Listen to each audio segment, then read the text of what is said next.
The incantation burns through my veins.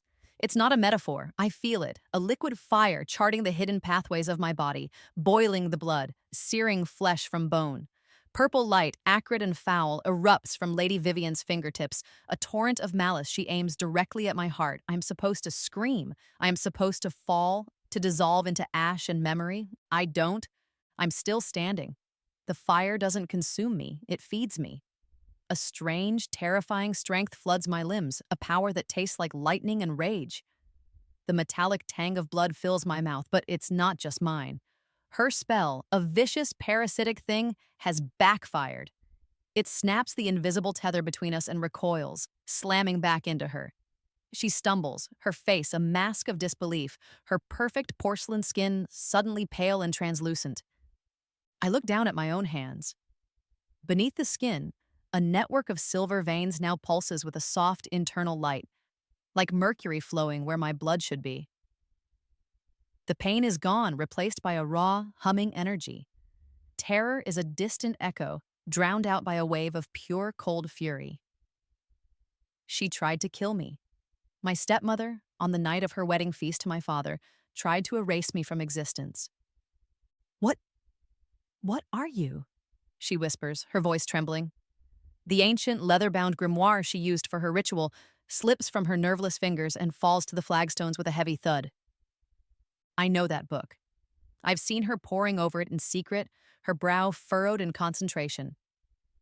Now, its pages are splayed open, revealing a hideous illustration of a soul being ripped from a body. The script is archaic, but I can make out the title, The Devouring Curse. A spell meant to steal the life force of another, to absorb their vitality, their very essence. She wasn't just trying to kill me, she was trying to consume me, and she failed. I'm your stepdaughter, I say, my voice steady, betraying none of the chaos churning inside me. The one you just tried to murder. Panic flashes in her eyes, but it's quickly replaced by that familiar, venomous cunning. You're hysterical. A child throwing a tantrum because her father has found happiness again?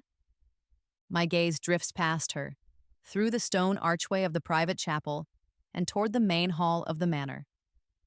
I can hear the distant strains of a minstrel's lute, the murmur of conversation, the occasional burst of laughter. Father's wedding feast, a celebration of his new life with this viper. The invitation, still sitting on my dressing table, stated the festivities would conclude at midnight. A clock somewhere in the manor begins to chime the 6th hour. 6 hours, 6 hours until the guests depart, until the witnesses to my father's new union scatter to their own estates. 6 hours until her position is unassailable. If I am declared dead or simply vanish, her triumph will be absolute. My father's will, the one he signed last month under her careful guidance, leaves everything to his beloved new wife in the event of my untimely demise.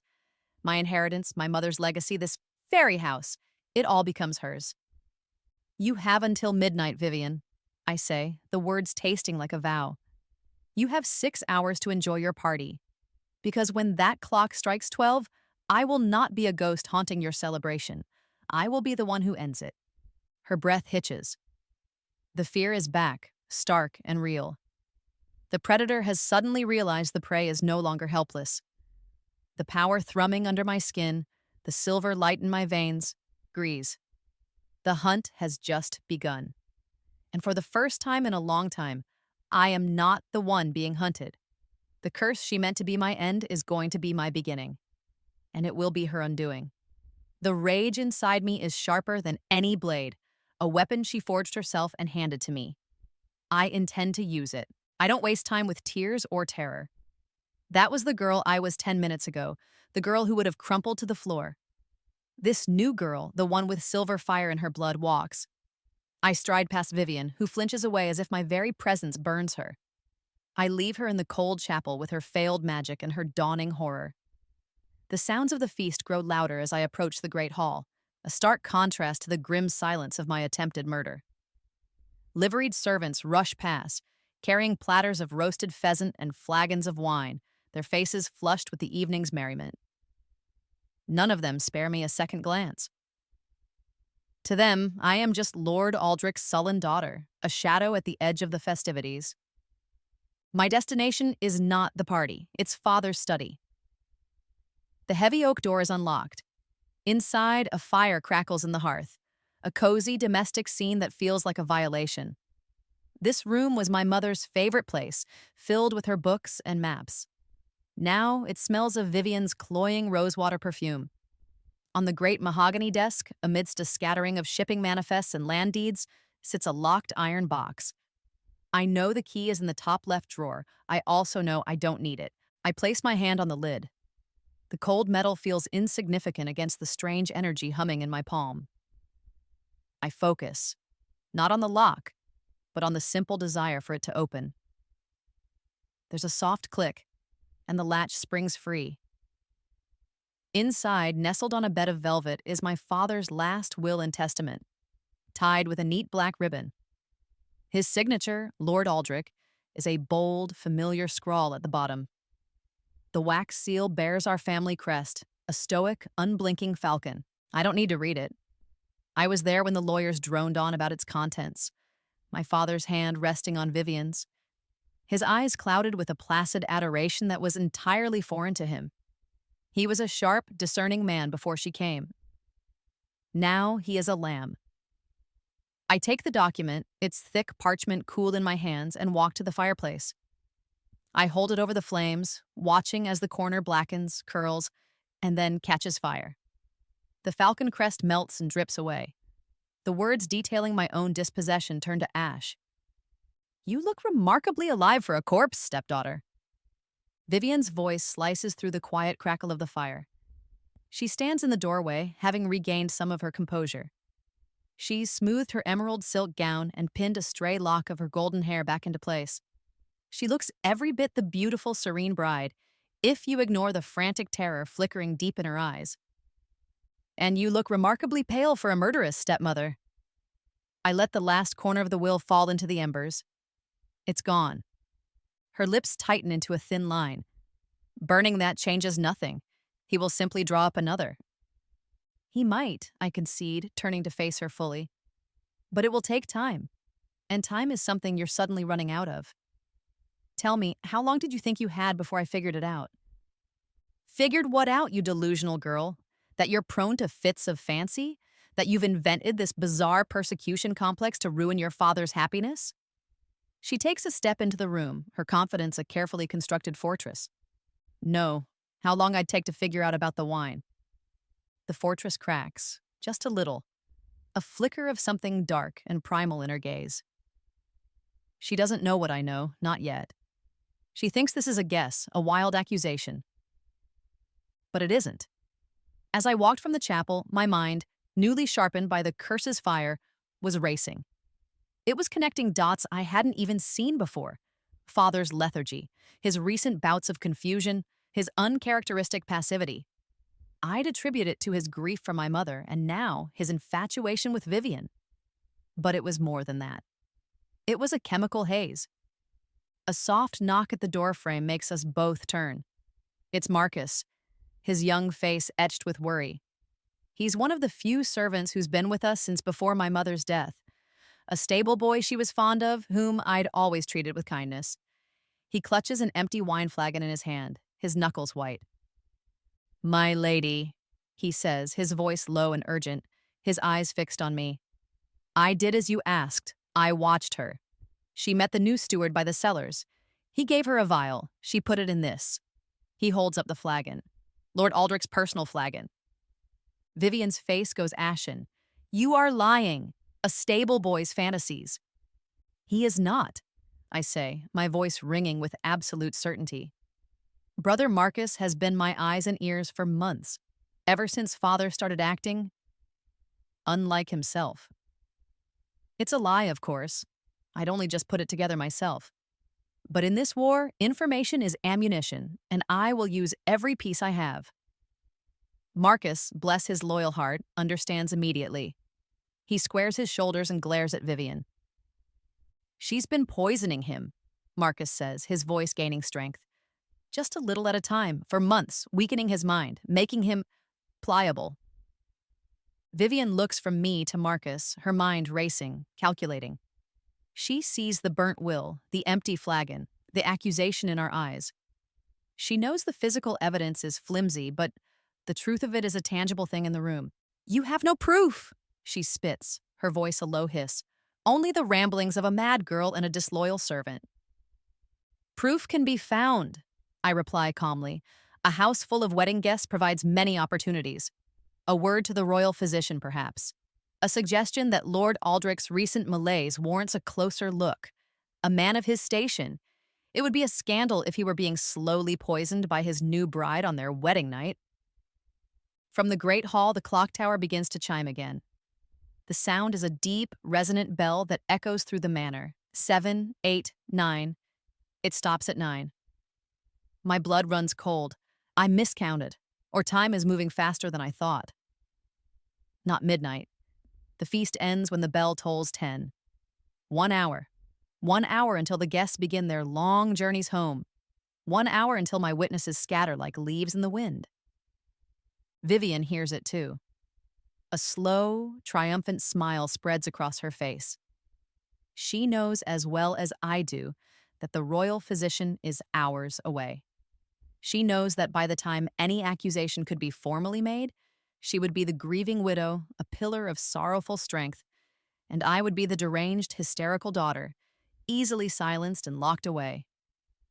1 hour, she says softly, her confidence flooding back.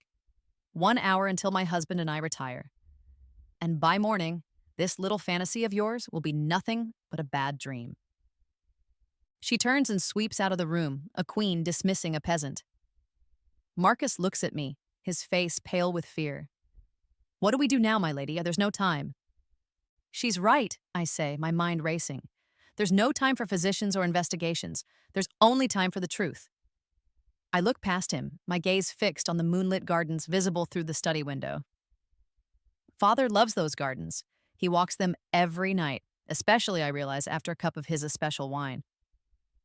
If the world won't see her for what she is, I tell Marcus, my voice hard as steel, then I will have to make my father see. The moon is a sliver of bone in the inky sky, casting long, distorted shadows across the manicured lawns. I find him in the heart of the garden maze just as I knew I would. The high hedges, clipped into perfect, severe lines, seem to close in around him. He's tracing the leaves of a rosebush with one finger, a vacant, beatific smile on his face. He doesn't look like a lord, a warrior who once advised a king. He looks like a lost child. Father, I say softly. He turns and his eyes, usually a sharp, intelligent gray, are hazy and unfocused. His pupils are dilated, swimming in a sea of confusion. Vivian's potions have done their work well. Elara, he murmurs, his voice slurring slightly. What are you doing out here? You should be inside, enjoying the music. I came to talk to you, I say, stepping closer. The air in the maze is thick with the scent of night-blooming jasmine, a sweet, cloying fragrance that reminds me of Vivian. About your new wife. The smile on his face wavers. A flicker of something, annoyance perhaps, crosses his features. Vivian is a wonderful woman. She has brought light back into this house, into my life. Has she? I press, my voice gentle but firm. Or has she just dimmed your own light so that hers seems brighter? Father, she's not who you think she is. She's been poisoning you. He blinks, a slow, languid motion, like a man waking from a deep sleep. Poisoning me? Don't be absurd. You've been listening to servants' gossip. You've never liked her, Elara. I thought you would grow out of this. Jealousy. The word is a slap. Jealousy. As if this is some petty squabble over a father's affection. As if she didn't just try to rip the soul from my body. The fury I've been holding in check simmers, and the air around us grows colder. I can feel it, a tangible drop in temperature, the dew on the rose petals beginning to frost over. He shivers, pulling his velvet doublet tighter around himself. There's a chill. A storm must be coming. The storm is already here, Father. Enough of this madness. A voice, sharp and imperious, cuts through the night. Vivian emerges from an opening in the hedge, her emerald gown a slash of color against the dark green leaves. She is not alone.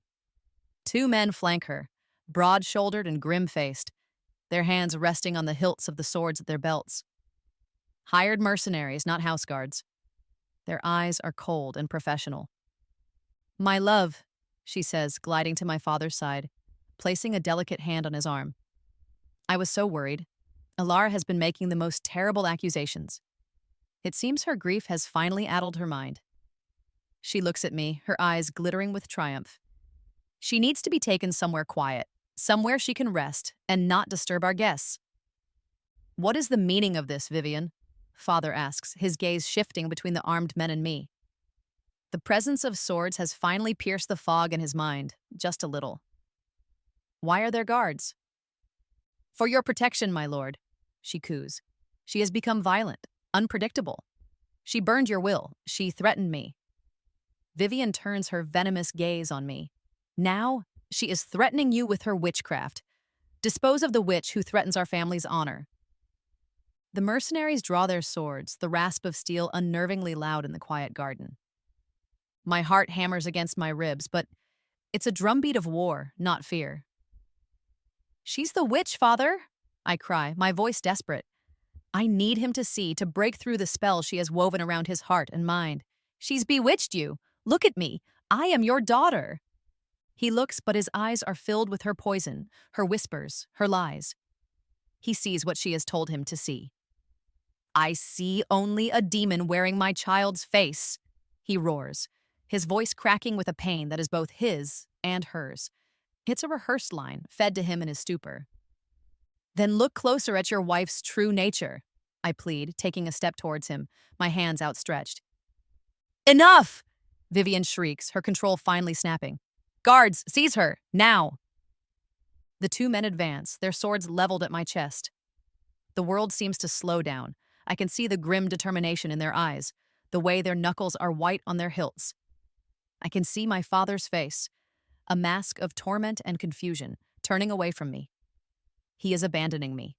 Again. A wave of utter desolation washes over me, so cold and vast it feels like the bottom of the ocean. And my power, this strange new thing inside me, responds. It's not a conscious thought. It's a reflex, an instinct.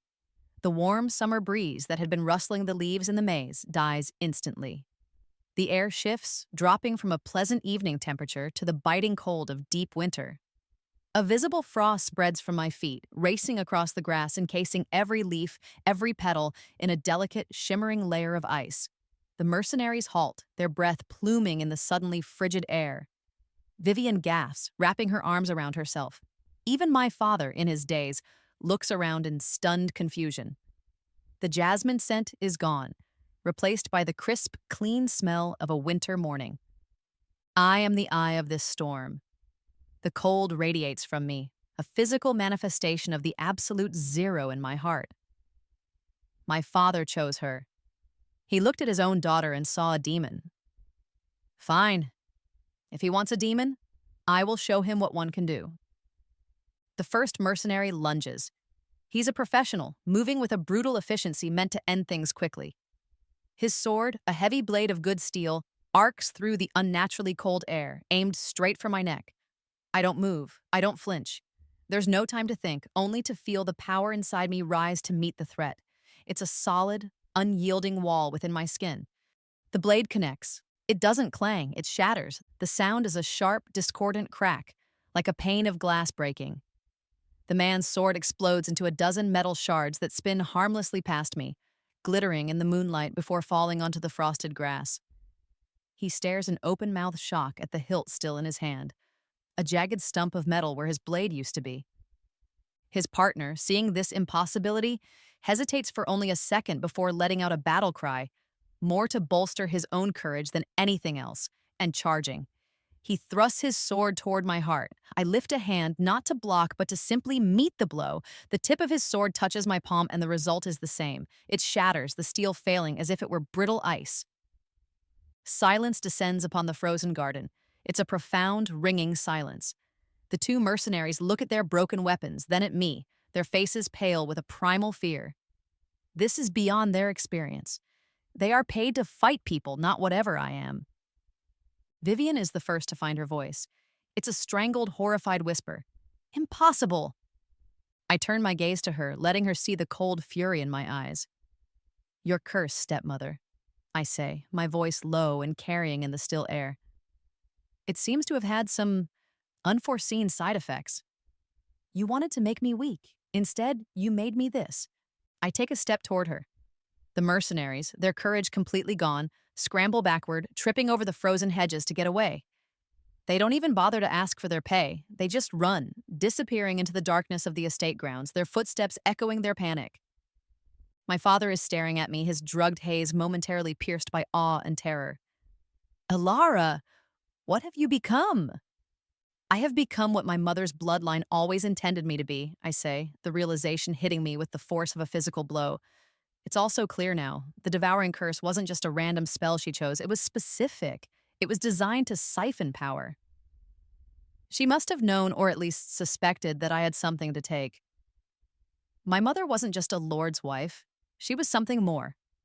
Her lineage, my lineage, held a dormant power, a supernatural inheritance that Vivian coveted. She tried to steal it for herself, to transfer my birthright into her own veins. But she was not of the blood. The magic had no vessel in her to fill. Instead of transferring the power, her clumsy, greedy ritual acted as a key, unlocking the very abilities she sought to steal and awakening them in their rightful heir. Me. This was never just about the house or the title, was it? I say, looking straight at Vivian. This was about my blood. You wanted what was mine by birth. Her face is a mask of pure hatred, her plan lying in ruins around her. You were a dull, worthless child. That power would have been wasted on you. I would have used it to elevate this family to heights your pathetic mother could only dream of. My mother, I say, the name a sacred, painful thing on my lips, is the reason I'm still standing. This power is her gift, and your curse was the key that unlocked it. I look from her face, twisted with rage, to my father's, lost in confusion. I see now that this cannot be solved tonight, not like this. A quiet conversation, a desperate plea. Those are the tools of the girl I used to be. This new power requires a new stage, a bigger audience. This ends now, Vivian, I say, my voice resonating with a newfound authority. But not here, in the dark. Not with whispers and hired swords. I let a small, cold smile touch my lips. Tomorrow, in the great hall, when the sun is high, I will stand before every remaining guest, before every servant of this house, and I will reveal every secret you have buried in this family's foundation. I will tell them how you tried to murder me. I will tell them how you have been poisoning my father, and I will show them what your pathetic, backfired curse has made me. You will have no shadows to hide in. You will have no lies left to tell. My father makes a choked sound, torn between the wife he adores and the daughter who now wields an impossible power. Elara, please. There is no more please, father, I say, my heart aching for the man he used to be. There is only the truth, and tomorrow everyone will hear it. I turn my back on them, on the frozen garden and the shattered swords, and walk away. The unnatural cold recedes as I go, the frost melting from the leaves behind me. I am in control now. The power settles within me, not a raging fire anymore, but a deep, steady furnace. She thought she was stealing a treasure. Instead, she awoke a dragon. And tomorrow, everyone will see it breathe fire. My mother's memory demands it. Justice demands it. I will not fail. My path is clear now, a straight, unwavering line through the chaos. Justice for my mother, freedom for my father, ruin for Vivian. The pieces are there, but I need the final, irrefutable proof, the weapon that will shatter her credibility beyond repair. I know where to find it. I make my way to her chambers, the bridal suite. The irony is so thick it's suffocating. The door is, of course, locked, a flimsy, symbolic gesture. I place my palm flat against the dark wood, and instead of focusing on the lock, I focus on the hinges. With a sharp, cracking sound, the metal pins shear off, and the heavy door swings inward. The room is a temple to her vanity. Gowns of silk and velvet are draped over chairs, jewels glitter on the dressing table, and the air is heavy with that same rosewater perfume. And there, on a small, ornate writing desk by the window, is what I came for. The grimoire. It lies open, a dark stain on the delicate, lace-covered desk. She must have retrieved it from the chapel, desperate to find some counterspell, some way to undo what she has done. I pick it up. The leather is old and supple, but it feels unclean, radiating a faint residual malevolence. I knew you would come for this, she says. She's standing by the bed, a silver letter opener clutched in her hand like a dagger. It's a pathetic weapon against what I've become, and she knows it. Her bravado is a thin, brittle shield. You have a habit of leaving your things lying around, I say, my eyes scanning the pages of the book. Your spell book, your poisons, your lies. Those are my husband's chambers now, she says, her voice tight. You have no right. This was my mother's room, I retort, my voice dropping to a dangerous low. You are the one who has no right. I snap the grimoire shut. The ancient book seems to groan in protest. I hold it in my hands, feeling the dark energy clinging to it. This book is the source of her power, the conduit for her evil. It needs to be destroyed. I pour my own energy into it, the silver fire from my veins. I am not casting a spell, I am simply willing it to unmake itself. The leather binding begins to smoke. The pages curl and blacken. No, she screams, lunging forward, but she stops short, afraid to touch me.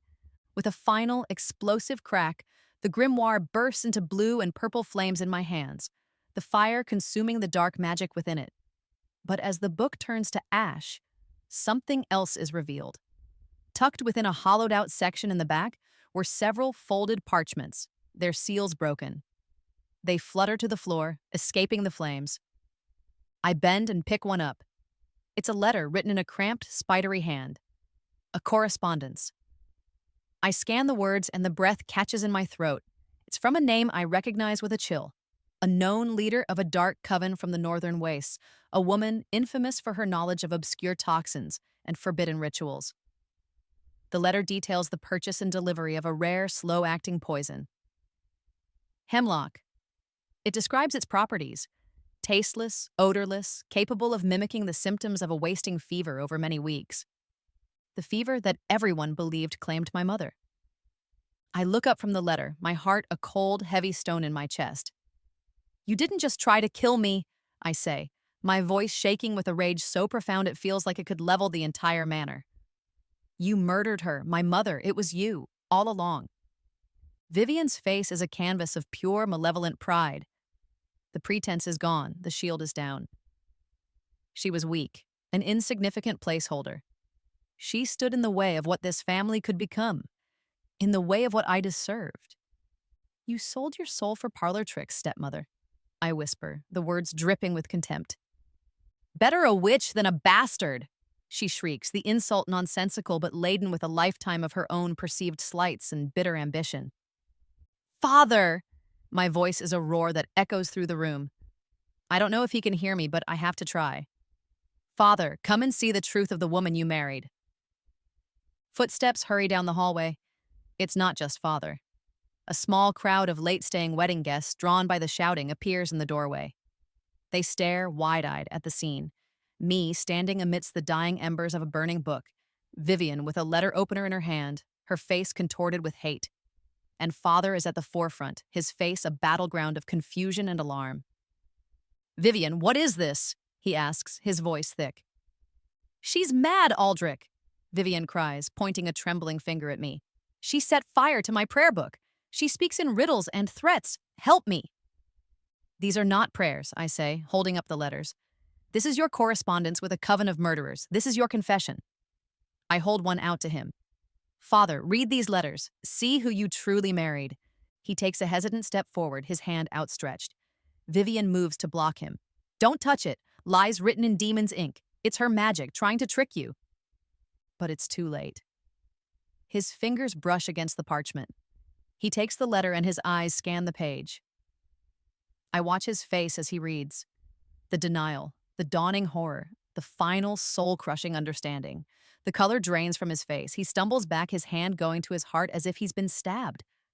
Hemlock, he breathes, the word a ghost on his lips. He looks at Vivian, truly looks at her for the first time in months. And in his eyes, I see the poison's haze begin to recede, burned away by the devastating fire of the truth. From outside, the first rays of dawn are beginning to paint the sky in shades of gray and pink. The wedding guests at the door are whispering amongst themselves, their expressions a mixture of shock and morbid curiosity. I can hear the sounds of carriages being brought around in the main courtyard. The witnesses are leaving. The clock tower begins to toll. The sound is a death knell. 8 o'clock. 2 hours have passed in what felt like minutes. Soon there will be no one left to see her exposed. There will only be her word against mine and a grieving, broken man who might be convinced of anything. I have to end this now, in public, before everyone. The great hall is a shadow of its former glory. Most of the wedding guests have already departed, their carriages rumbling away down the long drive. Only a handful remain, the closest of father's allies, and a few inveterate gossips, lingering over a final cup of wine and whispering about the night's strange events. Banners bearing our family crest hang limply from the rafters. The long tables are littered with the remnants of the feast, wilted flowers, half-empty goblets, and plates of cold, congealed food. It looks like the scene of a battle's aftermath, which feels appropriate.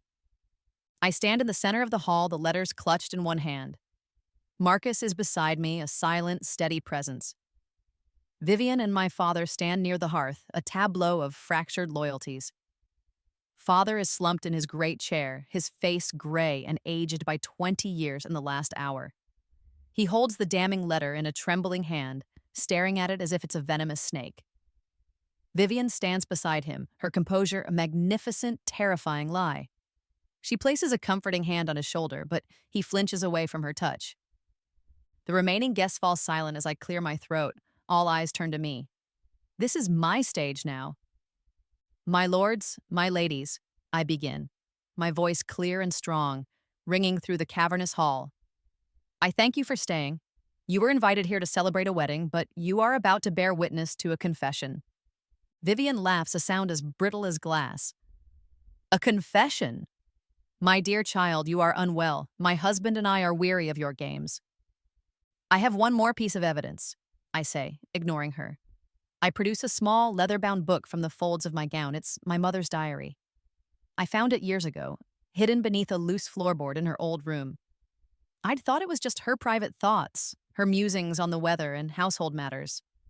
I never read it. It felt too private. But now, driven by a desperate hope, I'd scanned its final pages. My mother was a meticulous woman. She wrote down everything, even her suspicions about her new, overly ambitious lady-in-waiting. I opened the diary.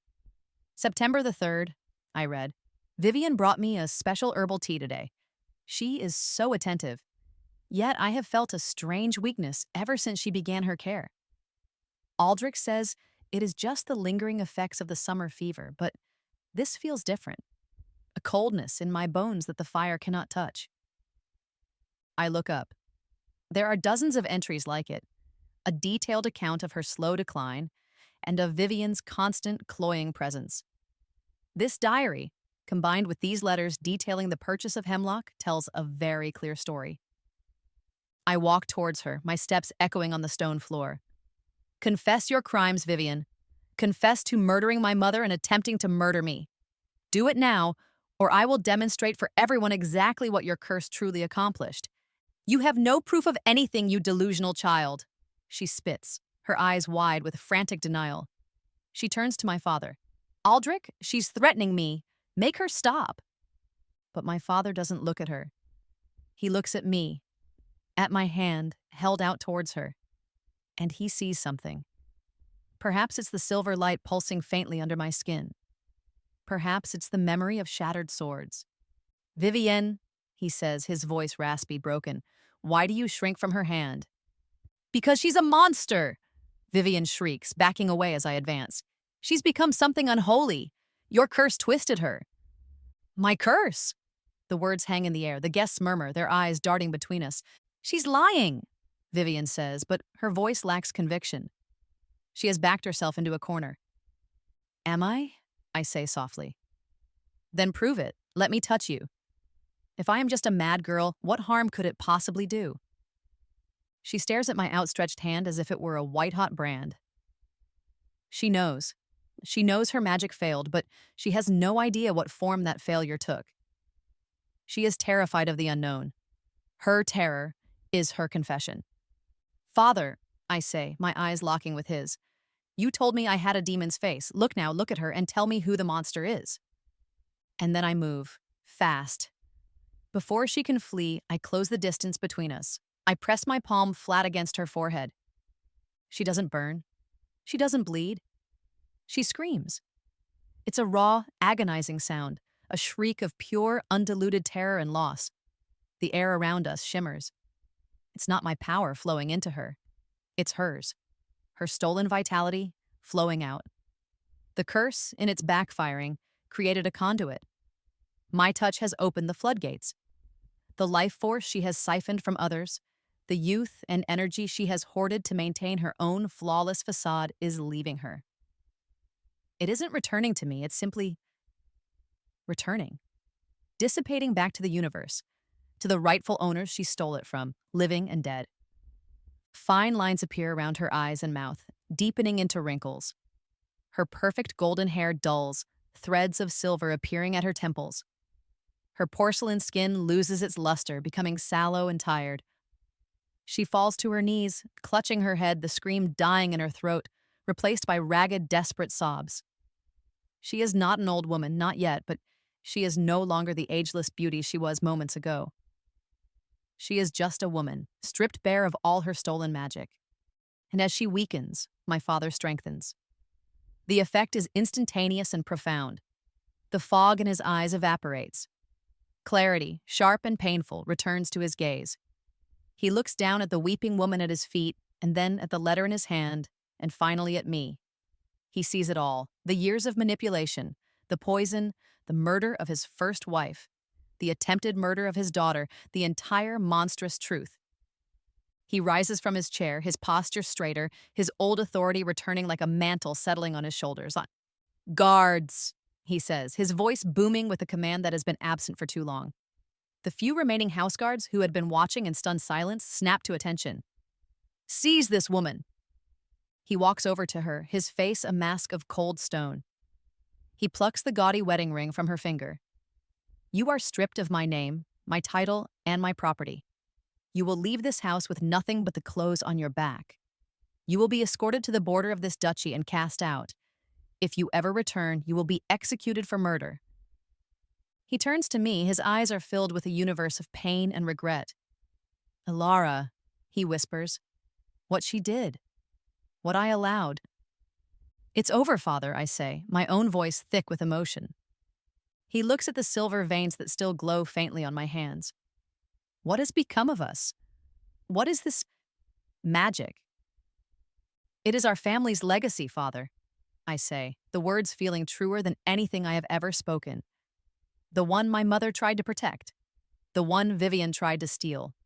The one I have now reclaimed. The curse she cast to destroy me has made me the guardian this bloodline always needed. 6 months later, I stand on the battlements of our manor, the cool night wind whipping my hair. The silver veins under my skin no longer glow with frantic energy. They pulse with a calm, steady light. A quiet reminder of the power that now flows through me as naturally as breath. Vivian is a ghost, a rumor of a madwoman wandering the penniless wastes of the borderlands. Father is slowly healing, the poison gone from his body, but the guilt still heavy in his heart. He has thrown himself into managing the estate, leaving the other matters to me. The other matters are why I'm awake at this hour. Marcus stands beside me, no longer a stable boy, but my trusted lieutenant, his eyes scanning the torchlit road below. He's grown into his new role, his boyish face now hardened with purpose. "They're here, my lady," he says, his voice low. I look down. A delegation from the neighboring duchy of Oakhaven waits at our gates. Their lands have been plagued by a shadowy cult, one of the very covens that corresponded with Vivian, extorting the villagers and corrupting the local magistrate. They have not come to challenge me. They have come to beg for my help. News travels fast. In the month since my stepmother's fall, the story has twisted and grown into a legend. They don't speak of curses or backfired spells. They speak of the silver-veined witch of Aldrich Manor, a woman who cannot be harmed by mortal weapons, a woman whose touch burns the wicked and exposes all lies. They say I devoured my stepmother's magic and made it my own. The truth is more complex, but the legend serves its purpose, and I have used my abilities to root out the rot in our own lands first. Corrupt officials, greedy merchants, the remnants of Vivian's network. They all found that their lies withered under my gaze. Their ill-gotten strength failed them. The covens that once supported her, who saw her as a potential ally, now fear my name. They know I carry a power that is anathema to their dark, parasitic magic. I am not a witch who deals in secrets and shadows. I am a force of pure, unadulterated truth. And to those who thrive on deceit, truth is the most terrifying weapon of all. Father had been horrified at first, begging me to hide my abilities, to pretend to be normal. He feared the world would turn on me, that I would be hunted, but he was wrong. The world is a complicated place. Yes, some fear me, but many more are beginning to see me not as a threat, but as a source of justice in a land that has precious little of it. Noble families, once my father's peers, now send quiet envoys, seeking my protection, my insight. They have learned that my allegiance is not to titles or wealth, but to the truth. And they have learned that I can see the truth in their hearts, whether they wish me to or not. I give Marcus a nod. Let them in. We'll hear what they have to say. As the gates grind open to admit the delegation, I look down at my hands, at the faint, shimmering patterns beneath my skin. Vivian meant to steal my life, my inheritance, my future. She meant to leave me a forgotten whisper in the long history of this house. But her hatred was a blunt instrument. It didn't destroy me. It reforged me. It awakened a legacy I never knew I had and gave me the strength to protect it. She laid a curse upon me, a thing of darkness and malice. But she never expected that it would be the very thing that made me stronger, the very thing that saved us all. Some curses, I've come to realize, are just blessings wearing thorns. And I am learning to be grateful for the sting,